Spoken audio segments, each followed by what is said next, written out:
89. Al-Fajr, the dawn. The chapter begins by taking 4 oaths to draw our attention.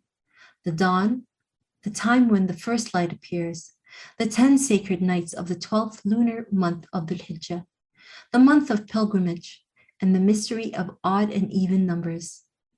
The odd may hint to God who is the one, the unique, and cannot be compared with anything.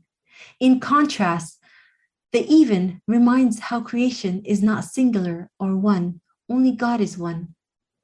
The chapter reassures the Messenger ﷺ after mentioning these awesome phenomena.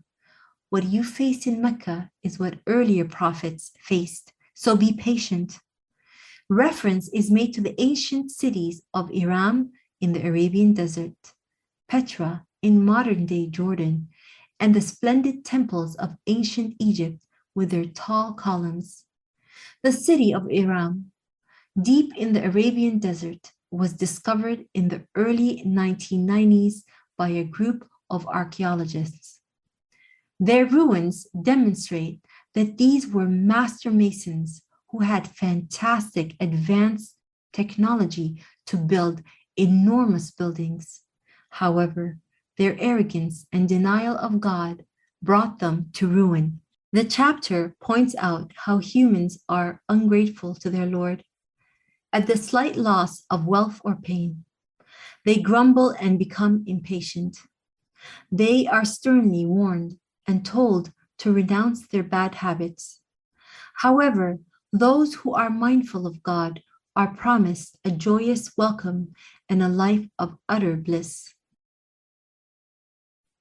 In the name of God, the kind, the caring, by the dawn, by the 10 holy nights, by the even and the odd numbers, and by the night as it slips away.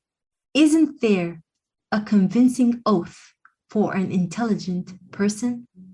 Haven't you considered how your Lord dealt with the people of Ad, of Iram, and its lofty pillars, the likes of which haven't existed in other lands? And the people of Thamud, who carved homes out of rocks in the valley, and the Pharaoh, his temples with massive columns, those who transgressed in the lands, who brought about havoc throughout them, your Lord let loose a scourge of suffering against them. Your Lord is ever watchful. The mortal man, when his Lord tests him with honor and blessings, says, "My Lord has honored me." However, when he tests him by lessening his provision, he says, "My Lord has shamed me." On the contrary, it is you who don't honor orphans and don't urge others to feed the needy, while you consume the whole of the orphan's inheritance with your insatiable love of wealth. So how will you fare when the earth is ground to dust and your Lord's command comes and the angels stand in rows upon rows? That day, hell will be brought close. People will then remember, but how will remembering benefit them now? They will say, if only we had something to show for our lives. Then on that day, he will punish as no one will ever punish. And he will chain them as no one will ever chain.